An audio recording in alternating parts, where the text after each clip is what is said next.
আমি কিছুদিন আগে একটা নিউজ দেখলাম, ওই যে লন্ডনে বসে জনাব তারেক রহমান সাহেবকে আমি ধন্যবাদ দিতে চাই। উনি সংবাদ শোনা মাত্রই ওনার দলের অনেক চাঁদাবাজকে উনি বহিষ্কার করেছেন। কোনো ব্যক্তির কারণে, কোনো নেতার কারণে, কোনো কর্মীর কারণে যদি মানুষের আস্থা নষ্ট হয়, তাকে আমরা ওন করতে পারবো না। বিকজ আমরা বহু ঝড় ঝঞ্ঝার ভিতর দিয়ে আজ এখানে এসে দাঁড়িয়েছি, বহু অত্যাচার নির্যাতনের ভেতর দিয়ে এখানে এসে দাঁড়িয়েছি আজকে আমরা।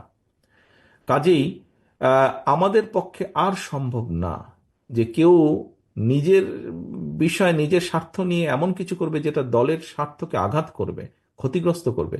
তাকে আমাদের পক্ষে টানা সম্ভব না। আই ডু অ্যাপ্রিসিয়েট, প্রতিটি দলের এরকম ইনিশিয়েটিভ নেওয়ার দরকার আছে না নাই? যে কোনো দলে এই প্র্যাকটিসটা থাকার দরকার আছে না নাই? চাঁদাবাজদের সাথে আপনারা নিজেদেরকে মুক্ত ঘোষণা করবেন যে এরা আমার দলের কর্মী হতে পারে না।